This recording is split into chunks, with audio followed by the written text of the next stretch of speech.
be non-judgmental. And it sounds like this goes without saying. This is humankind, and we have so many types and flavors and profiles of humankind. And as humans, we have a tendency to judge, which could be a whole other thing to talk about, which we're not talking about right here. It's just part of what we do. Just try to be really mindful about being accepting of all.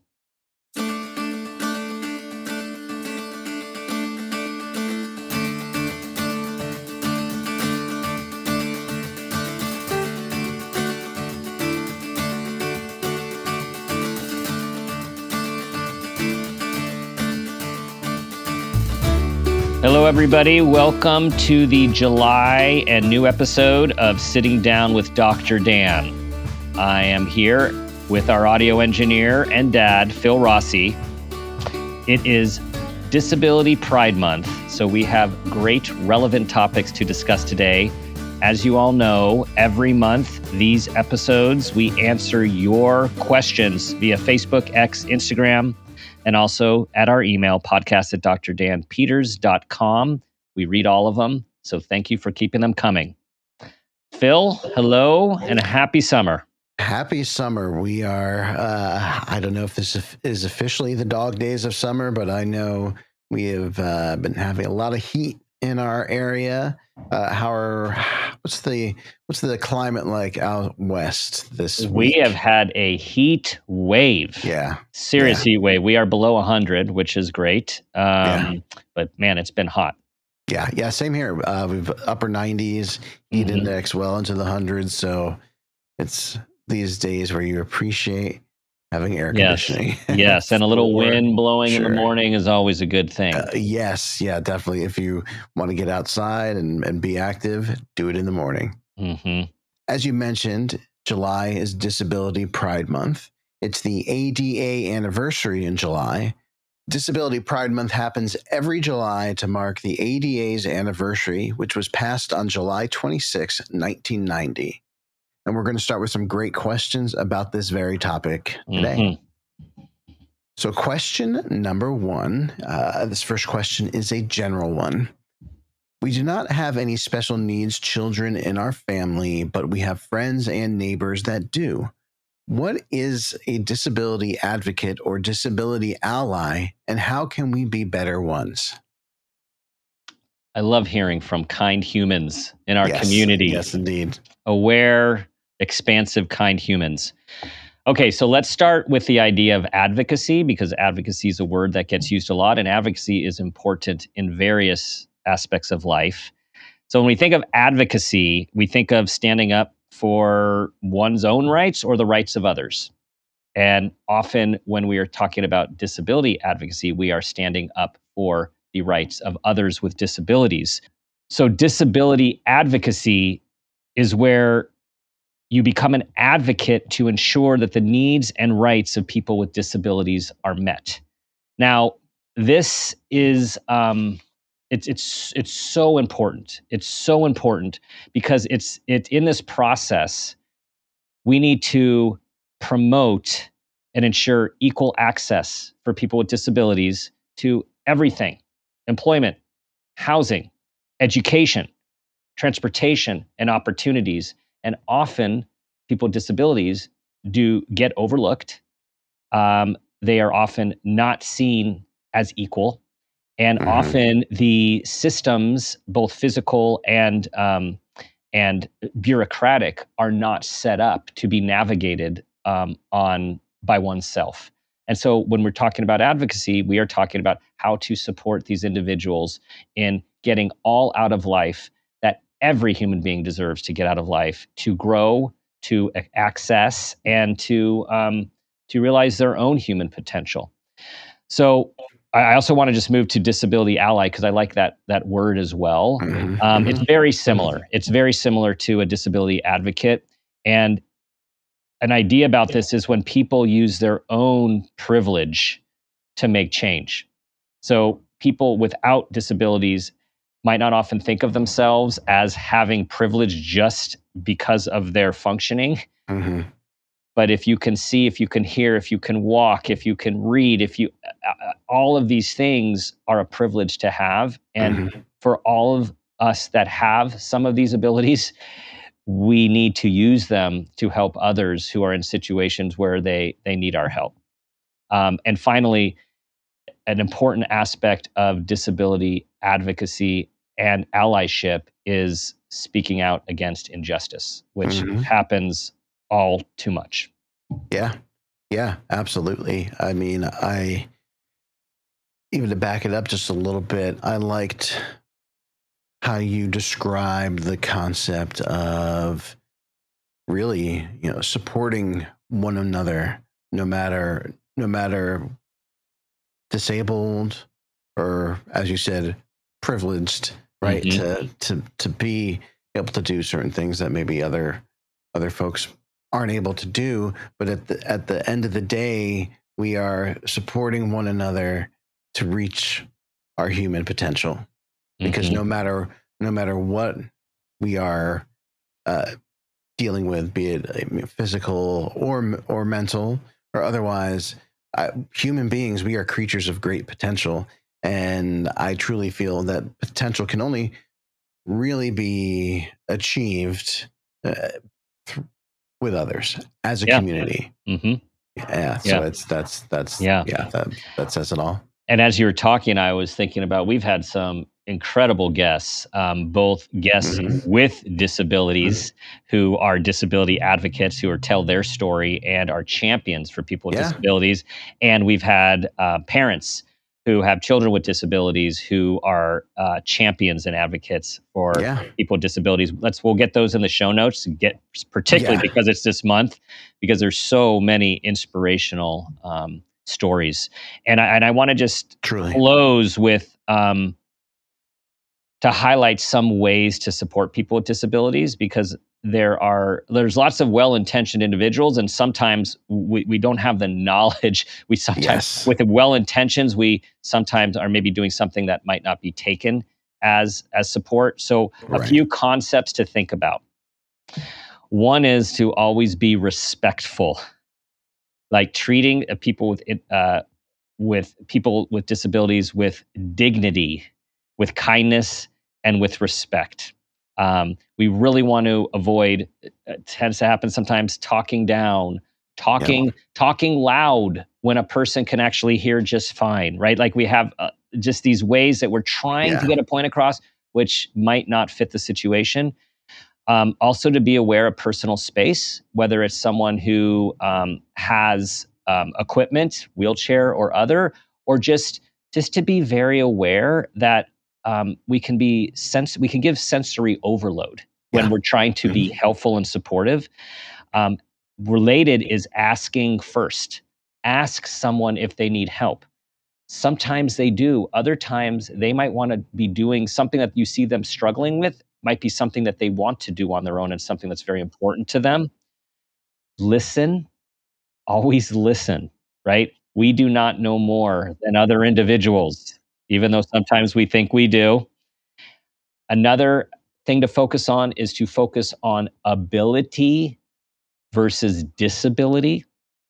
People with any type of disability or neurodiversity often get a little too much of what's not working when there is so much of them that is working and is a strength and is something that they really rely on in their Yeah. abilities. So we really Yeah. want to develop those. Being flexible is another concept.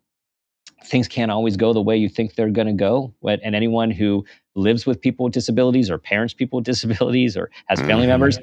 you got to be flexible because things just happen. And Yeah. we don't want anyone to feel bad if something's not working out. Um, Finally, be non-judgmental. And it sounds like this goes without saying, but what you were saying, Phil, is like this is humankind, and there Right. we have so many types and flavors and profiles of humankind. And as humans, we have a tendency to judge, which could be a whole other thing to talk about, which we're not Mhm. talking about right here. It's just part of what we do. Just try to be really mindful about Yes. being Yes. accepting of all. Well said. I don't think I have anything to add to that. That was a good mic drop right there. But you have to pick the mic back up because we have several more questions. Yes, we do. All right. Question number 2. Dr. Dan, in your client work with families, what is the best way our family can get our local public school system to be more inclusive for our special needs son who has autism and is in middle school? We've heard about unified sports teams, for example, but we don't have one. Another parent suggested we try to start a lunch group with neurotypical and neurodiverse students. So the first thing that comes to me is just the time period of middle school, which for all of us who have been through middle school, we know that it comes with lots of challenges, lots of changes, lots of increased social dynamics and expectations, less eyes on kids that you have like in elementary school. So like more room for, unfortunately, for bullying and other situations to occur. From doing this work for a long time, I always feel very protective of middle schoolers who are neurodiverse or have some form of disability. Yeah. And I always talk to parents about really needing to see how the school supports middle schoolers with disabilities. Often there's times a day where they're in maybe a resource classroom or a special day classroom. And then it's what happens when they're not. How are the transitions? Like, it's one thing if it's a full day, but there's still time on campus with other kids. And, well, teenagers can be teenagers. So I just want to say that first and foremost, I want to highlight emotional safety, physical and emotional safety for all kids with disabilities in middle school. I mean, this is beyond, but we're focusing on middle school right here. And the other thing I'm thinking about is we want integration. We want neurotypical kids to be with neurodivergent kids and vice versa, because that's where we get the spice of life. That's where we get acceptance, and that's where we get understanding. Yeah. I will say that having those groups is phenomenal, and it is really you really need a person with expertise who is picking those groups, picking the components of the group, and really having an idea of what the sort of curriculum will be or what the goals would be, because we want this to be affirming. We want this to be supportive. We want this to be accepting. And usually the school personnel handpicks the neurotypical kids that they really think would be good matches. And sometimes these are some of the school leaders, and other times these are neurotypical kids who are also having their own struggles. And strategically, it really makes sense for compassion to be put with other individuals with disabilities, because each have something to offer the other. So I think it is a great idea. It is something to really advocate for with your middle school administrators, and just know it needs to be thought out. Now, I also think sometimes, depending on where you live and your school, there could be limited opportunities within the school besides what I was talking about through maybe an IEP or other school programming. And it's really looking to the community, your immediate community, and maybe larger community, to look at local organizations of neurodiversity, of autism. And the good thing is that this is everywhere these days. Even if it's not in your town, it's on your screen, because we have so much awareness now. The percentage of individuals who are neurodiverse, who are diagnosed on the spectrum, I mean, it keeps increasing. We are having we'll be looking back on this, I think, as a shift in the human prototype. We are in the we're changing as humans. Our profiles are changing. I think we're going to have different terms, different ideas about all this as time goes on. But for right now, there are organizations locally and nationally everywhere that can help you with resources, and also where you can get local groups together, because what you're looking for, just about every other person in your situation is looking for. And again, as the kids get older, it is harder and harder to put these things together, like when they're young and in elementary school. Right. So middle age and high school age parents are looking for these things for their kids. And so I would say just don't be shy. There are amazing advocates everywhere now, and you're obviously becoming or are one of them as well. So it's important that you find your like-minded people as well on this journey. Again, well said. I mean, I think not being shy and seeking the support of these great resources is going to enable a lot, right? And then also being unfamiliar with the landscape and coming into middle school as a parent, you're not trying to figure out just the school part on your own and then getting a group set up on your own. Use the support systems that are available to you. It is something that is there as a way to care for yourself and not do it all yourself. Mm-hmm. And that's all I have to add. Okay. You're just knocking these so far out of the park. I should just go back on the bench. We need you, Phil. We need you. Okay. Question number 3. It's July, and our college daughter can't find a job or internship this summer. She's been trying very hard for months. She is defeated and depressed. How can we help her? You know, we've had a few other similar questions like this that I'm recalling. And so what that says is you are not alone. This is not uncommon. And this is where I suggest stepping back and looking at the bigger picture. Because what happens a lot is the pressure to find a certain kind of job. Yes. Or a certain kind of internship, because of the messages that we as parents get and our young adult children get, which is if they don't do X, they are going to fall behind and will not be successful in life, and la, la, la, and it just keeps on going. Mm-hmm. And I am here to say that is complete BS. And what that does is it limits us from so much human experience and puts value and value judgments on what is good and what is not good. I've had clients who were being pushed to go in the area of an engineering internship, a rocket science internship, and they chose to go on a farm despite pressure and pushback of how that will not help them get into graduate school, how that will not look good on their resume.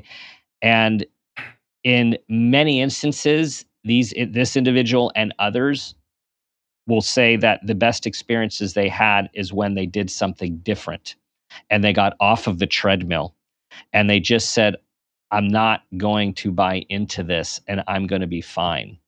And the ones that I'm thinking of are fine and more than fine. Right. And so, right. So I feel like there's always some opportunity. There's always places to intern. It might not be paid. It might not be prestigious. It might not be in the exact area that you are wanting or think you're supposed to be going. But there are organizations all over in your own community and abroad who would love someone to work for free who is competent and energetic and motivated to make a difference and to learn something. Yeah. I'll also say there are plenty of jobs out there. If you just are looking for a job, you're looking to make money, you're looking for customer service experience, right? Like there are people who like they're just looking on this professional path, or again, on the way to medical school or business. you can learn so much in so many different avenues because you're still going to be dealing with information and you're going to be Hmm. dealing with humans. Yes. Everywhere you go, there are Yes. humans, there are people, there are life skills. And I would just encourage your child to open up the box, and for you, to the degree that you are, or box your box or is or is not open, is just to let's get excited about an opportunity, because often when the universe has closing doors on us that we think are supposed to be open, guess what? They're trying to lead us to other areas which can have an Right. impact on us that we Right. cannot even imagine or No. foresee. Right. Yeah, absolutely. And we are managing a similar challenge with my older daughter, where maybe she waited a little longer than she wanted to start applying for jobs, and she was applying to some very specific places, and then she got hired at one place, but because of what her summer schedule is, her traveling around schedule, it's looking like that's not going to work out. And she's been having some stress over that. And it is about that perspective too, that one, it's not necessary. It's not going to be your forever job. Very likely it's not going to be your forever job. In fact, you may not be in your forever job until you're well into your 40s or 50s. That all depends on your perspective on work as you are moving through life.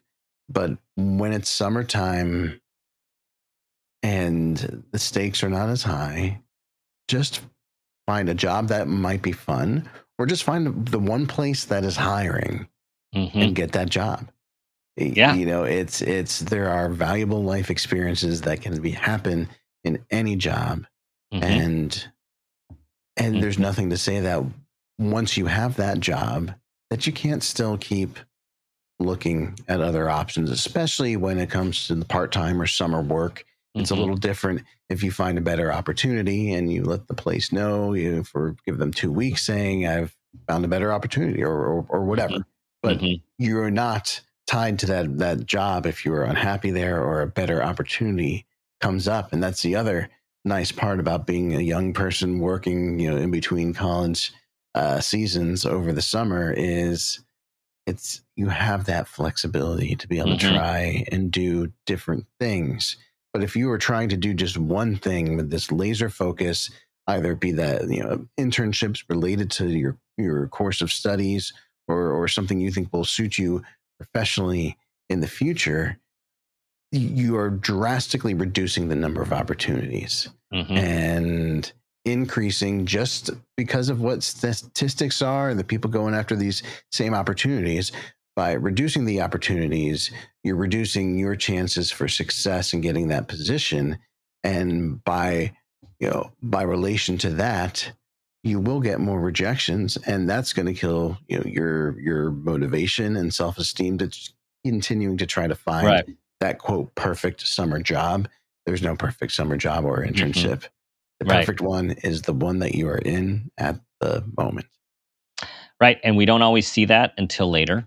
That's another part of this. I do want to acknowledge also that this parent is saying she's defeated and depressed, which understandable, because she says she's been working hard, right? She's been working hard. She might be not accustomed to might be an achievement-oriented individual, particularly achievement-oriented individuals who are very driven, usually get what they go after. And when we hit our first walls, it could actually be incredibly devastating. Yeah. And so these are opportunities for resilience building, and it's to validate the experience and see it as an opportunity for this life skill of building resilience, because this is not going to be the last time that she is going to run into a wall or something is not going to work out. And so, as a parent and as a psychologist, I see these as opportunities to build a different skill, because what we thought it was going to be is, oh, you're going to get a skill on the job learning about this industry and then having to deal with supervisors and office politics. Well, right now it's a different opportunity. It's an opportunity to build resilience, to think outside the box, to problem solve, and really, again, as a family, how do you embrace this? And I'll also say, as I said, as a family, how to embrace this is, as parents, as you are hopefully opening up and trying to support this expanded outlook and perspective. There's also not much, like, this is also your daughter's journey, right? So it's how you can be there in a supportive way to give encouragement, to give ideas, which sometimes might be accepted, other times might be shut down with frustration because you are that loving person that can be done with. And it's just being there, having a presence. But this is part of your daughter's growth and journey. And often in hindsight, we see that these things happen for certain reasons. Absolutely. In the moment, we may not understand it. In the moment, we might be thinking, I would walk into that grocery store. I would ask if they had any applications. I'd fill it out on the spot. And if I was hired on the spot, I would start working that day. And if not, I would go find another place, walk in, fill out an application, and just see what stuck. And so we might not totally understand what the job hunt process is now for our kids, because it is, I guarantee you. Oh, it's terrible now. It's so different. It's so terrible now. It's all online. No one responds to you. Yeah, exactly. Yes. So really I have no doubt your child is working hard. And so this is an opportunity as a parent to not do it for them, not quote unquote fix things. But like Dr. Dan said, just be supportive of this growth experience. I think we can move on. And best of luck. Best of luck. Best of luck. Absolutely. Best of luck. All right. Question number 4. Dr. Dan, do you have good resources to teach young children, elementary school age, about race and racism? Well, it's a good thing that I got this question in advance so I could reach out to my colleagues who I count on, because I did not have one on the top of my mind. And I do have 2 from my colleague here. One is called A Kid's Book About Race. One is A Kid's Book About Racism by Jelani Memory. And it also has a video that you can download as well. And the second one is Let's Talk About Race by Julius Lester, which also comes with illustrations. And those are my colleagues' go-to books on the subject.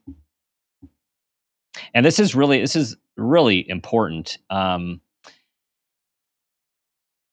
It's never too early to talk about race, talk about racism. And, in the earlier days probably still now, but I'm saying, like, I remember growing up with the idea that if, we don't see color, like we don't see color. So since we don't see color and everyone's created equal, we don't need to talk about people's differences because we don't see people's differences. And what we now know through a lot of research and literature is that is impossible. We all see color. We all end up having implicit biases, which come to us by our culture, whether it's our family, our geographic location, our schools, the different salad of people that we live around, or in many places don't live around. Right. It's impossible not to see color. And what we have learned is it's impossible to not be racist. And when I say this, I know this is like, boom, like people are like, wait, what do you mean? You calling me racist? Well, people have ideas about what racism is. And often racism is the awful things that we get to see, unfortunately, in the news, whether it's Right. hate crimes or people are targeted or people are Hmm. discriminated against. That is racism. But racism is so much more. Racism is how we think about people based on how they look, Yeah. how they talk, where they come from. And it's implicit. Racism is implicit if we're being raised in this culture. And the reason why it's so important to talk about it when our kids are young is to help them realize that there are biases that we have and that we are taught without even knowing we're being taught them just watching television or watching videos. And so this awareness and this acknowledgement of all people experience being racist or have racist thoughts, and that's part of being human. It's that awareness and that education and the discussion that helps people realize that this is at play and then be very purposeful and thoughtful if we find ourselves reacting to a situation that we don't know why we're reacting, and question ourselves. And Yes. we need to Yes. question ourselves, and we need to teach our kids to question ourselves, and we need to have this open dialogue. And the idea that I'm not racist, period, that's an older view, which it doesn't hold anymore from what we know. Yeah. Yeah.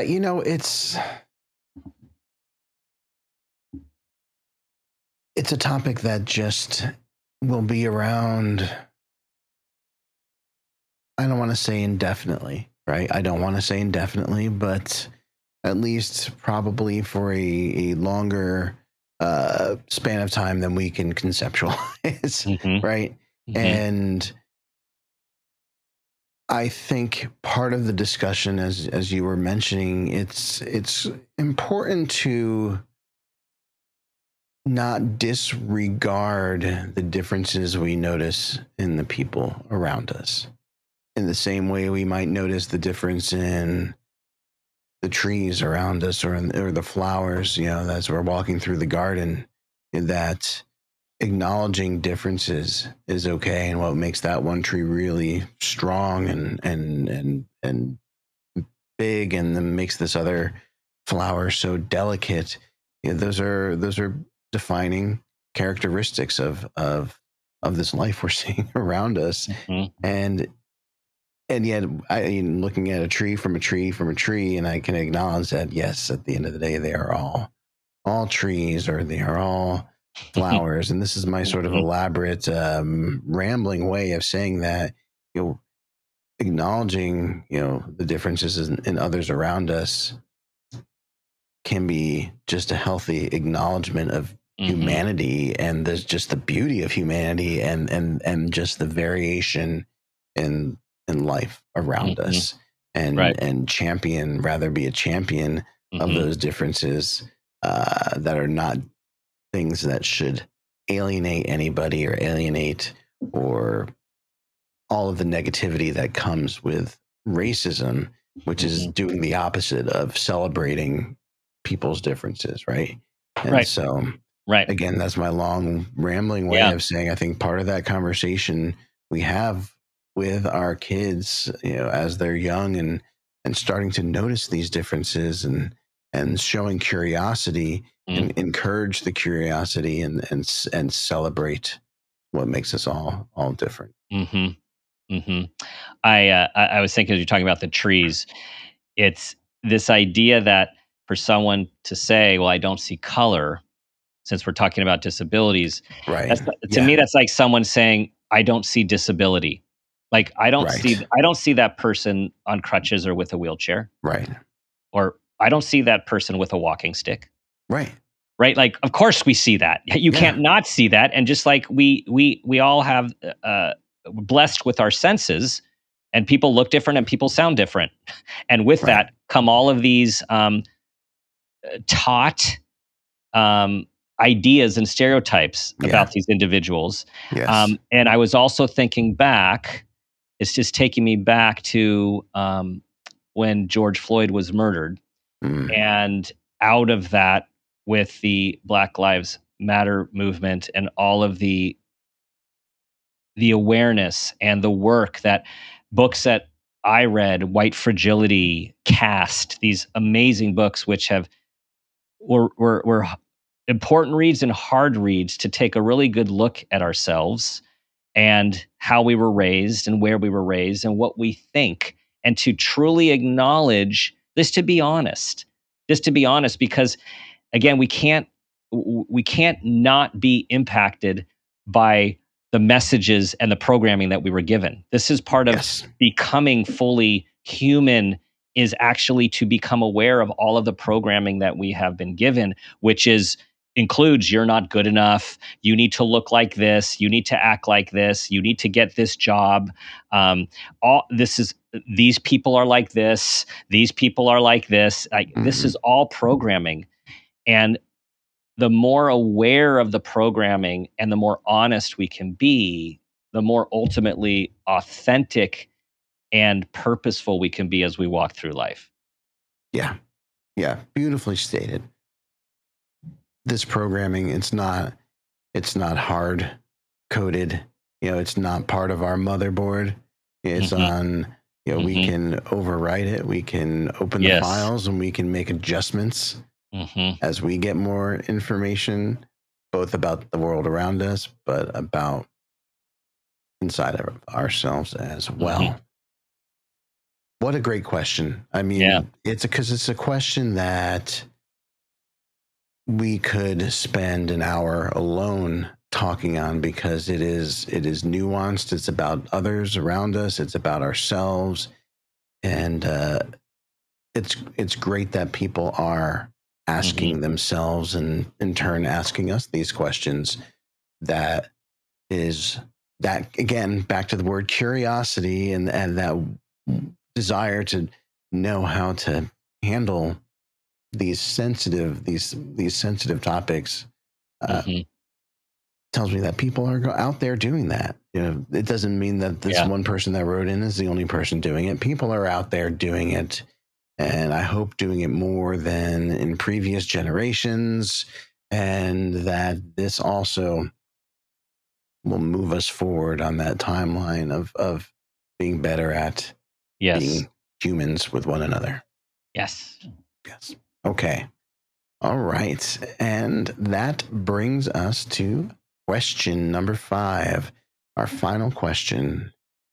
Dr. Dan, we are parents to a young adult woman with high functioning autism. How do we teach her about romantic relationships, dating, intimacy, and sex ed? She wants to know more and dreams of dating one day. Are there resources other than baby books about the birds and bees? Yes, there are. There are so many resources these days because, again, it's just so wonderful how with the neurodiversity movement, the disability movement and advocacy, there's just more and more information and guidance and organizations out there for parents, which are very strength-based, which is very important. So, of course, I reached out to my trusted colleagues again to access their combined knowledge. And what I have for you is there is an organization called Organization for Autism Research, OAR, and they have this wonderful material called Sex Ed for Self-Advocates. So once again, Organization for Autism Research, Sex Ed for Self-Advocates, and there's a ton of information there. And you know what? That just reminded me that I failed to, well, that's too strong. I did not fail. I'm a recovering perfectionist, right? Okay, I did not fail. That. Okay, we all just witnessed a moment of self-awareness. There we go. We all experienced that pause. Yes. Beautiful. Thank you. So let me say that again. I am now aware that I forgot to mention when we were talking about I forgot to mention when we were talking about disability advocacy, that a key part of disability advocacy is helping the individual become a self-advocate. Ah, So it was right. sort of implied in Yes, some of the yes. things that I Mhm. said, but I want to be Mhm. very clear. A key component to helping individuals who are neurodiverse or disabled, advocating for them is also teaching them how to advocate for themselves over Yes. time. And that Yes. empowers them. Okay. Thank you to this organization, which helped me remember that. So, Sex Ed for Self Advocates by the Organization for Autism Research. And then I would like to recommend you look at Jessica Kingsley Publishers. Jessica Kingsley Publishers. And if you just type in the search bar, sex, autism, there are a host of books that come up. And there were so many wonderful titles. I pulled out just two to mention. Okay. Yeah. One is Sex, Sexuality, and the Autism Spectrum. And another is Making Sense of Sex. And again, there's a couple pages of resources. So Mhm. I would start there, and then you can read a little bit more about them. For parents, I often suggest, if you're interested in a book, you get it, and then look at it before you give it to your child, teenager, or adult child, because you know better than anyone where they are developmentally and whether you think this will land or will either not land, or there are sometimes, depending on the child's development and the message, where it actually triggers something and makes them feel less than, or something that adds complication to the situation. So again, trust Mhm. yourself, and there are amazing resources out there. Sounds like a great starting point for resources. Sounds like it might be all the resources our listener needs. And of course, we will put that link in the show notes. Because that's what we do. And that is what we do. and this is what we do. We talk and suddenly we're done. We are done. We are done. We are done. Great questions. We will celebrate Disability Pride Month, and really just to summarize what you and I, Phil, the core of the message is, this is about accepting human beings. This is about us all realizing there are differences, that there is no better, there is no worse.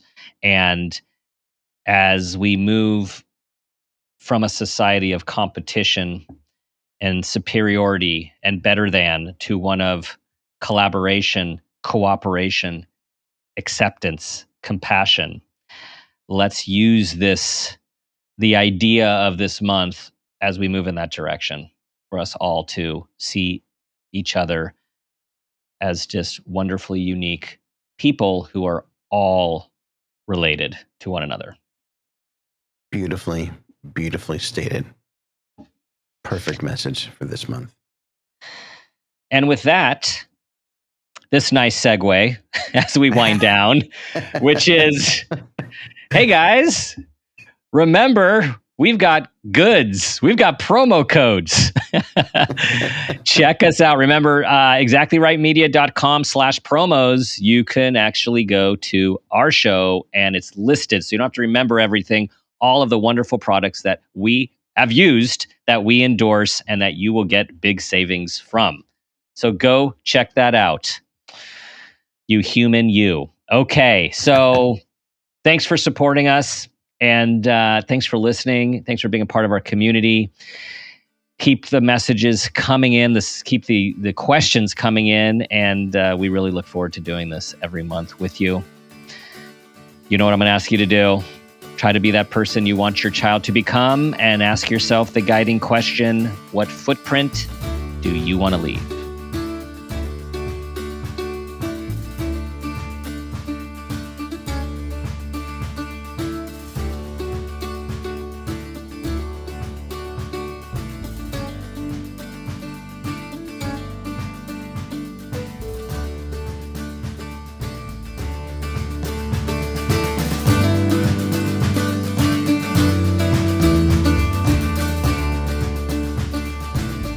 This has been a Peters and Rossi production. Parent Footprint with Dr. Dan is produced by Laura Rossi. Our engineer is Phil Rossi. Theme music is Mountain Spring High, composed and performed by Gabriel Lewis. Artwork is by Garrett Ross. Follow us on Instagram and Facebook at Parent Footprint Podcast and on Twitter at Dr. Dan Peters. For more information, go to exactlyrightmedia.com.